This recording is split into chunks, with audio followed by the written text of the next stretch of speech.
열나흘째 되는 날 밤에 우리가 아드리아 바다에 이리저리 쫓겨가더니 밤중쯤 되어 사공들이 어느 육지에 가까워지는 줄을 짐작하고, 우리가 지난 시간에는 바울 일행이, 그러니까 로마 감옥으로 이송되는 그 바울 일행이 그 미항에서, 그라데 섬의 미항에서 베니스 항구로 이제 옮기려다가, 겨울을 나기 위해서 그렇게 옮기려다가 유라굴로라는 그런 광풍을 만나서 그라데 섬 바로 밑에 있는 그 가우다 섬 밑으로 해서 이렇게 좌초가 되어 가지고 한없이 떠달려 이렇게 떠밀려 다니는 그런 위급한 상황을 갖다가 보았었습니다. 그런데 이제 그 미항에서부터 지금 오늘날까지 이게 며칠 동안 그렇게 광풍에 휘말려서 이렇게 휩쓸려 다니는가 하면은 열나흘째 되는 날 동안, 무려 14일 동안을 해도 달도 보지 못한 채, 그냥 별도 보지 못한 채 같이 바다 한가운데서 광풍을 만나가지고 언제 좌초될지 모르는 그런 위급한 상황에서 그렇게 떠다니는 모습을 볼 수가 있어요. 열나흘째 되는 날 밤에 우리가 드디어 아드리아 바다에 이 아드리아 바다라고 하는 것은 오늘날 그 이탈리아 반도와 그리스 그 중간에 있는 바다, 곧 지중해를 갖다가 일컫는 말입니다.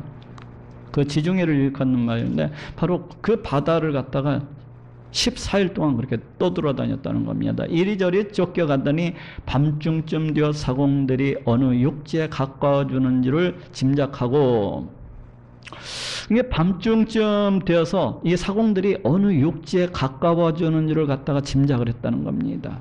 배가 지금 험한 풍랑 속에서 14일 동안에 막 언제 좌초될지 모르는 그런 위급한 속에서 떠다니고 있습니다. 그런데 밤중쯤 되어서 어느 육지에 가까워지는 줄을 갖다 이렇게 어떻게 짐작을 했을까요?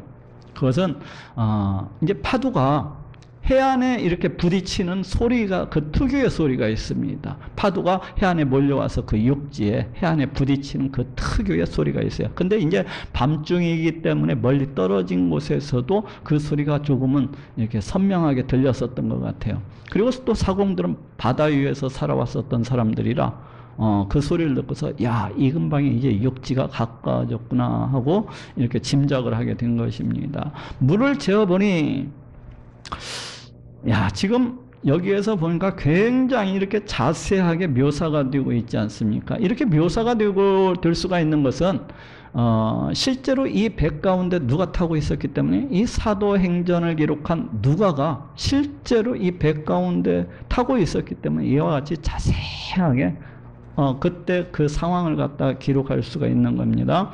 물을 재어보니, 물의 깊이를 갖다 재어본 겁니다. 그 밤에 캄캄하니까 20길이 되고, 여기에서 길이라고 하는 것은 이 한 길은 양손을 펼쳤을 때 이쪽 중지에서 이쪽 중지까지의 이 길이를 갖다가 가리켜서 한 길이라고 합니다. 그러면은 대략 1.8m 정도가 이제 한 길이라고 할 수가 있어요.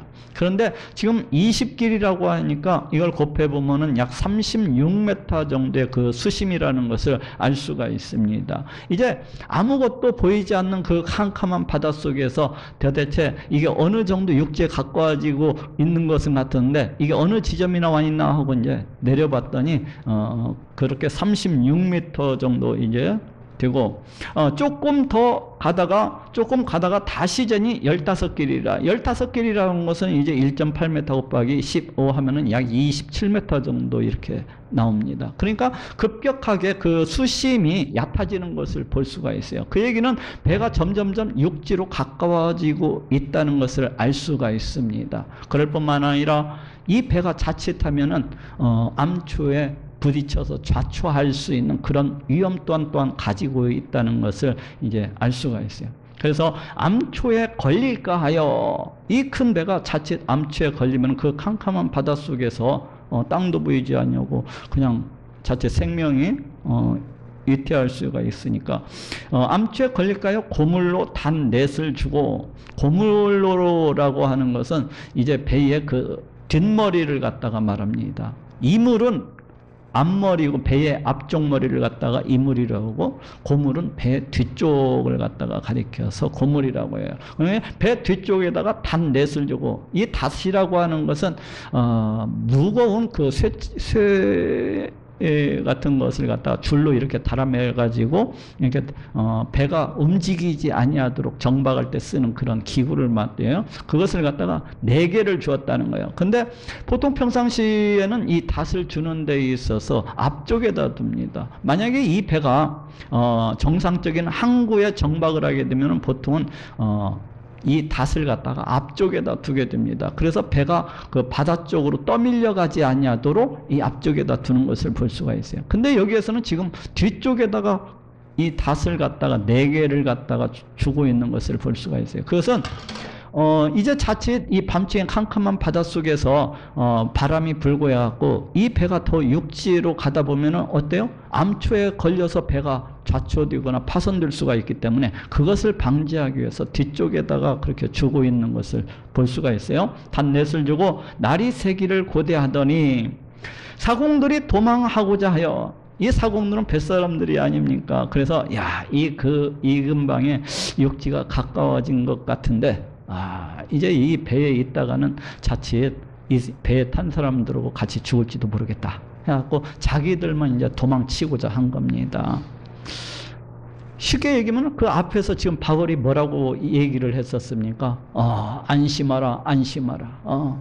배는 약간의 손해가 있을지 몰라도 너희 생명은 하나도 다치지 아니하리라. 그렇게 얘기를 갖다 했었는데 이제 그런 것들을 갖다가 안 믿고 그 예수님이 하나님의 사자가 나타나서 알려줬다고 하는데도 이제 그것을 갖다가 안 믿고 사공들이 이제 도망하고자 하는 겁니다.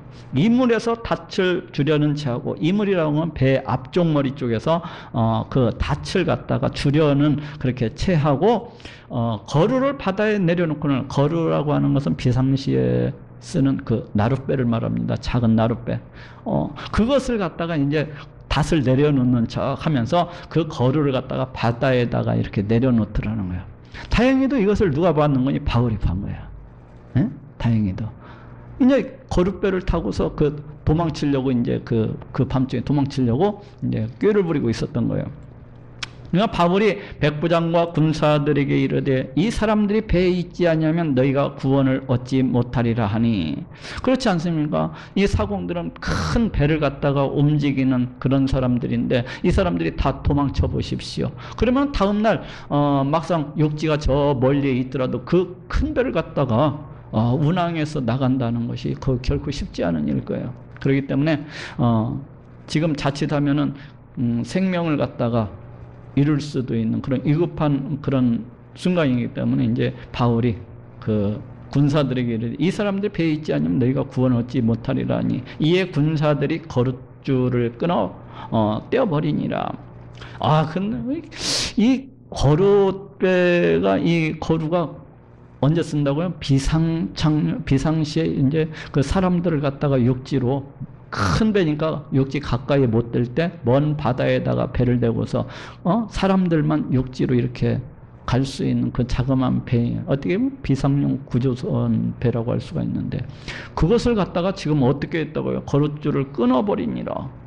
그 배를 다시 올려놨어야 다음날 비상 착륙을 할 때 사용이 될 수가 있었는데 그걸 그냥 끊어버렸다는 거예요. 날이 새어 감에 바울이 여러 사람을 음식 먹으라 권하여 가로되, 이제 날이 점점점 이렇게 새어가니까 바울이 여러 사람들을, 뱃속에 있는 276명을 향해서 음식을 먹으라 권하여, 그러니까 또 음식을 든든하게 먹어 두어야 다음날 비상 이렇게 착륙을 하는 데 있어서, 해안으로 다가가는 데 있어서 이제 힘을 쓸 수 있으니까 음식을 먹으라고 권한 겁니다. 너희가 기다리며 먹지 못하고 줄인 지가 오늘까지 열나흘인즉, 열나흘 동안 뭐 전혀 안 먹고 아무것도 안 먹고 굶주렸다는 그런 이야기는 아니에요. 근데 이제 제대로 된 식사를 갖다가 거의 하지 못하고 또 많은 심한 풍랑으로 인해서 먹었을지라도 아마 그 배멀리로 인해서 아마 다 토해버리고 아마 그랬을 것 같아요. 먹지 못하고 줄인 이가 오늘까지 열나흘인즉 음식 먹으라 권하노니 이것이 너희 구원을 위한 것이요 너희 중 머리털럭 하나라도 잃을 자가 없느니라 하고, 이게 자꾸 바울이 음식을 먹으라 이러면서 이것이 너희 생명을 갖다가 구원하는 길이라는 겁니다. 육체적인 생명을 말하고 있어요. 너희 중에 머리털락 하나라도 잃을 자가 없느니라. 이것은 격언이거든요. 그때 당시에 자주 쓰이는 격언인데 우리 하나님의 어떤 보호하심, 완벽한 보호하심에 대한 그런 표현입니다. 그래서 우리 예수님께서도 이 격언을 사용하셨던 것을 볼 수가 있어요. 머리털락 하나라도 잃을 자가 없느니라 하고, 떡을 가져다가 모든 사람 앞에서 하나님께 축사하고 떼어 먹기를 시작하며, 이 뱃속에 있는 사람들이 지금 다 기독교인들입니까? 그렇지 않아요. 이 뱃속에 있는 사람들이 이방인들, 우리 하나님을 알지 못하는 사람들, 우리 예수님을 알지 못하는 사람들이 가득한데, 지금 바울이 거기에서 우리 하나님께 감사, 식기도, 그 감사 기도를 갖다 그렇게 드렸다는 겁니다. 이건 참 놀라운 일이에요. 아마도 바울이 그 이방인들 앞에서 우리 하나님을 알지 못하고 우리 예수님을 알지 못하는 이 많은 사람들을 갖다가 전도하고자 하는 그런 마음이 있었기 때문에 이렇게 그 사람들을 모아놓고 이렇게 식기도를 갖다가 했다고 생각이 돼요. 저도 그 신학교 다닐 때 이제 세상 친구들이 저한테 연락이 옵니다. 야, 한번 보자. 내가 맛있는 거 사줄게, 한번 와라. 막 자꾸 불러요. 그러면 제가 이제 그 친구들 보고 그럽니다. 그렇다면은 내가 한 가지 조건이 있다. 뭐냐 그래요. 그러면은 내가 너네들 밥 먹을 때 내가 대표 기도할 수 있게 해주면 갈게. 그래가지고 내가 이제 그 우리 친구들 모임에 가면은 쫙 둘러 앉아 있습니다. 앞에는 이제 밥만 있는 것이 아니라 소주병도 있고 맥주병도 있고 쫙 있어요. 안 믿는 친구들이니까. 그러면 그 친구들 보고 자, 우리 다 같이 기도합시다 해가지고 그 친구들 너 눈 감어 왜 눈 안 감어 빨리 기도해야지 해가지고 다 모아놓고서 이제 기도를 합니다. 하나님 감사합니다. 하나님 고맙습니다.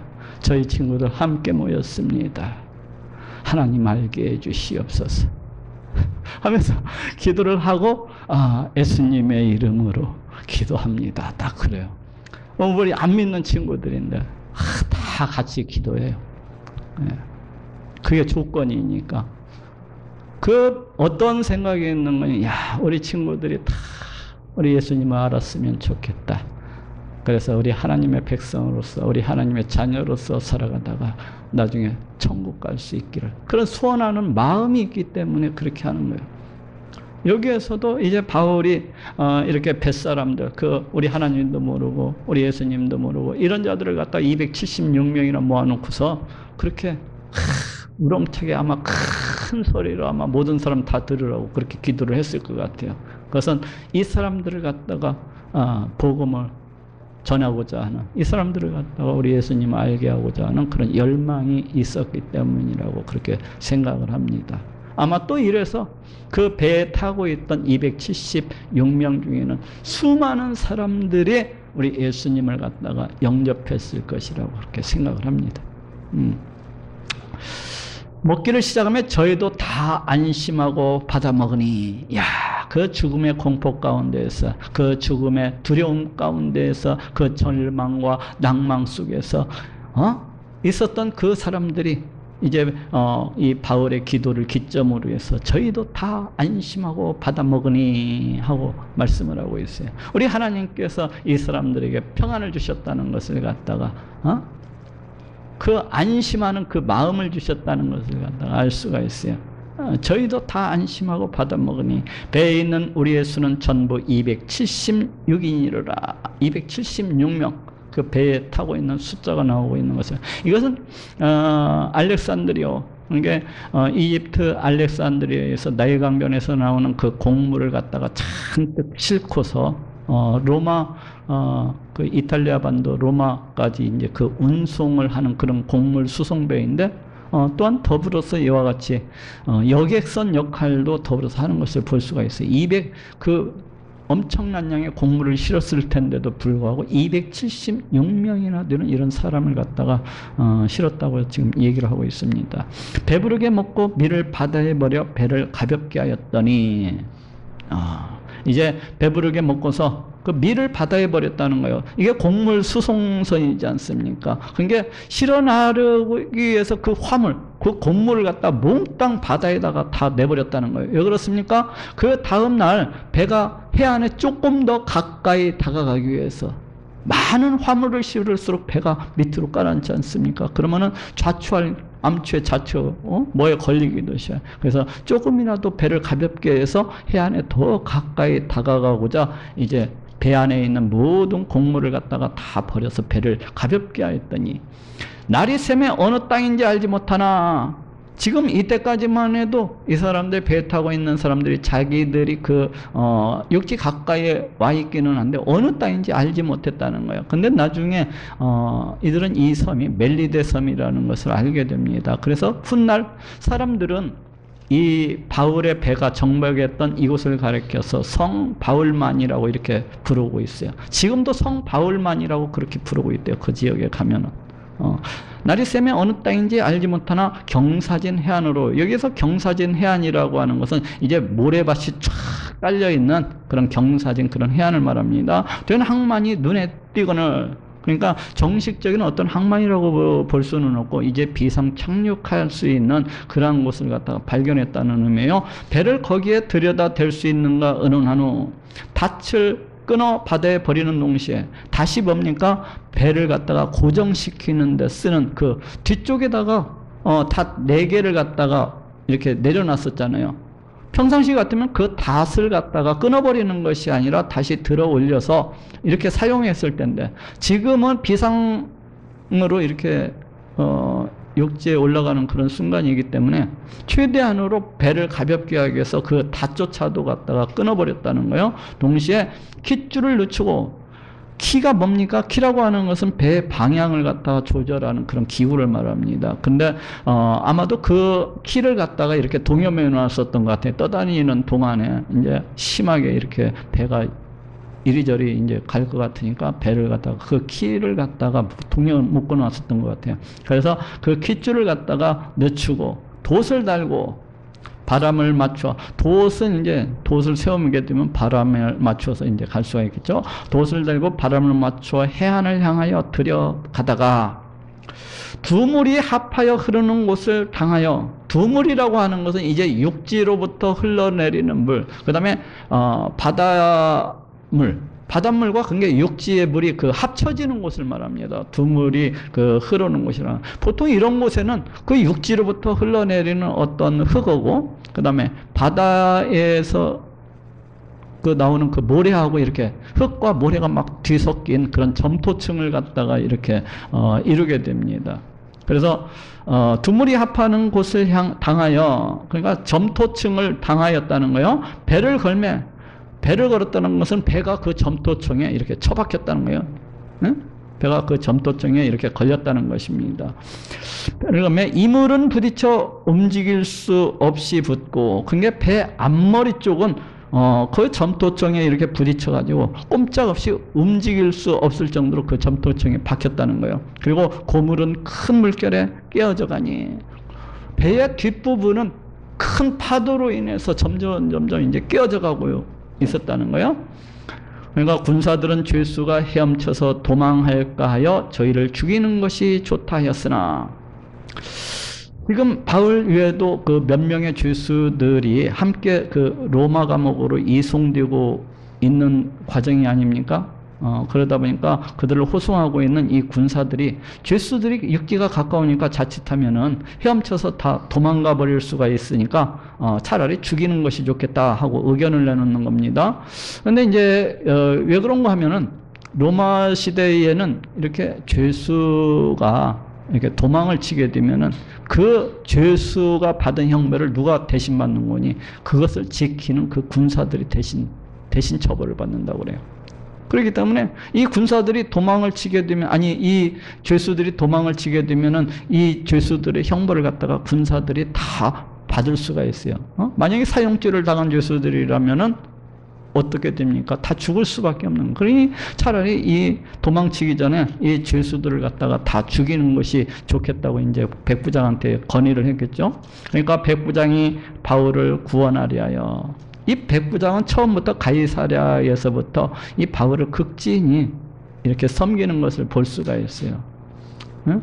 바울의 그 인품 때문에 그랬는지 아니면은 베스토 총독이 특별히 부탁을 해서 그랬는지는 알 수 없지만은 이 100명이나 되는 이 중대장이라고 할 수 있는 이 백부장이 끝까지 그 바울을 갖다가 이와 같이 선대하는 것을 볼 수가 있어요. 그래서 만약에 죄수들을 갖다가 다 죽이라 그 군사들의 청을 받아들여서 그렇게 명령을 내리게 된다면 바울도 지금 죄수의 몸으로서 로마 황제 앞에서 재판을 받기 위해서 서고 가고 있는 마당이기 때문에 자칫하면 바울도 죽을 수가 있기 때문에 바울을 갖다가 살리려고 저희의 뜻을 막고 군사들의 그 요청을 거부했다는 것입니다. 그리고 헤엄칠 줄 아는 사람들을 명하여 물에 뛰어내려 먼저 육지에 나가게 하고, 헤엄칠 수 있는 사람들은 먼저 뛰어내려서 육지로 건너가라고 이야기를 하는 겁니다.